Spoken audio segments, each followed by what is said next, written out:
Hello everybody, it's Alan here. Just a little video just for my website. Just going to let you know sort of the kind of things that I'm into with my computer.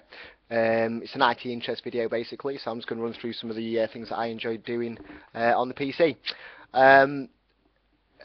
Recently, actually, when I just started university, I should probably start here. I've just built myself a gaming PC. Now, I had a look around the market. I've been researching it for a long time, seeing what was available, seeing what was the best thing for me to go for. At the end of the day, I decided to build it myself. The reason for that is that I wanted to learn how to do it, and also I just wanted to. It's a lot cheaper to do it that way. You can save money doing it, and you end up with sort of a better PC at the end of the day. Just sort of quickly running through what I've got in mind. It's an i7 3770K. That's the processor. It's overclocked slightly. I've not done it too much for reasons I'll go through in a minute. The graphics card I've got in there is a Zotac Amp GTX 670. Now that was quite a big purchase for me. That was around about £350, so it's obviously quite a big buy. It's been absolutely brilliant since I've got it though. It's got 8 GB of RAM. I think they are Crucial Ballistics in there at the moment. So that's 1600 MHz GDDR3 RAM. Yeah, so I mean it's got an Asus Pro Extreme motherboard in there as well, and it's in a big high airflow case in there. Fans all over it. Yeah, I'd say it's brilliant. What I mostly use this for at the moment is I kind of split it two ways in between sort of work and pleasure, really. We'll start with pleasure because it's the funnest bit, but I mean there's a few things that I'm hugely into at the moment. I would say the first thing immediately that I would mention is Armour. It's the military military simulator. So you obviously you role play or play as a soldier. The most interesting thing about Armour though is its community and the way that the game is developed. As opposed to something that's more console based like Call of Duty or Battlefield, Armour is all about realism and also developing the realism further throughout the community and community developers. So that's people making maps, people making missions, game types, all within the Armour engine.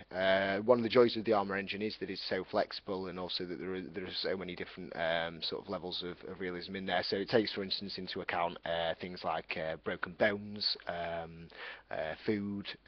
Obviously, there's day and night cycles. You have to drink, temperature. So there's a variety of sort of survival factors that are factored in a little bit more than some of the games that I mentioned earlier. That leads to a huge amount of variation in the way that people implement those things. One of the biggest things that I've come around recently is the implementation of DayZ, which is a mod for Armour 3. Basically, that takes place on a 225 kilometre square satellite mapped island called Chernarus. It's actually satellite mapped on a place in Eastern Europe, so you could go there and walk around and it would be the same. Again, there's day and night cycles. The interesting extra bit with DayZ, obviously you've still got all the military aspects there, so you've got all the ballistically modelled guns, you've got all the attachments, you've got you know, backpacks, camouflage, tanks, helicopters, whatever else. With DayZ, they've also introduced the concept of a zombie apocalypse. So you're a survivor, you start off with very little stuff. You maybe have I don't know, let's say a flashlight and a hatchet, and you'll have to try and avoid the zombies, avoid other survivors, team up with other survivors, and so on and so forth. Again, that's a major aspect of the game is the gameplay and teaming up with other people aspect. One of the reasons why I've got these big things on my head here, now these are 7.1 surround sound headphones. These are incredibly useful when playing games like Armour or DayZ or any game really, because of the directional sound that comes with them. So if somebody's behind me and they shout at me from behind, I can tell that they're behind me. If they're to my right and I hear gunfire, then I can tell where that's coming from.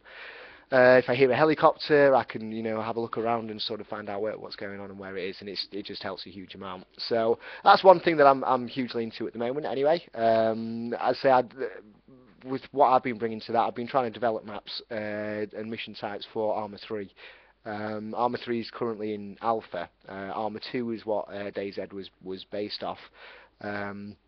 So yeah, I mean that's trying to sort of bring some creativity. That it's fun going with your mates and drawing a map type, and so you sort of know what's going to happen next, and yet they don't. So I mean that's quite satisfying. I've been playing computers for probably 15 years now.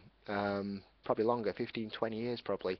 All the way back from having a BBC Micro back in the day, Commodore 64, Master System, Mega Drive, a whole lot. I've always been into computers and computer gaming. As I've got older, I used to have a tinker around with my dad's computer, broke that a few times.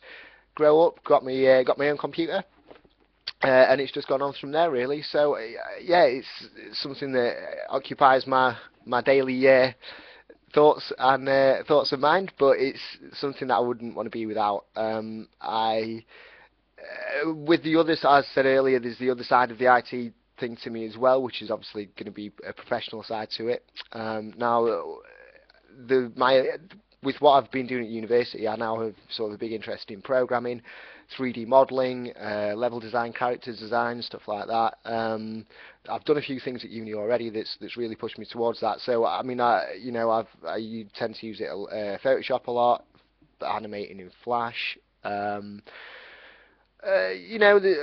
3D modeling tools like Maya and Max, video editing and things like Sony Vegas.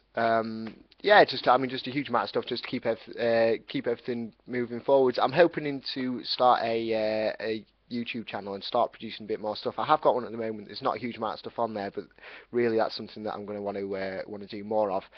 Looking at doing some let's plays and some walkthroughs of other games. Thinking about getting my son involved actually and doing little videos of me and him playing some games. I think that could be quite fun. But again, that's just a little personal project that would be quite satisfying. So yeah, that's a brief overview of my IT interests. I've been a gamer for a long time. Back since sort of games were first round really. As I've got on with my love for them, just got stronger. And hopefully in the future I can continue to bring something to the community. Alright, well thanks for listening.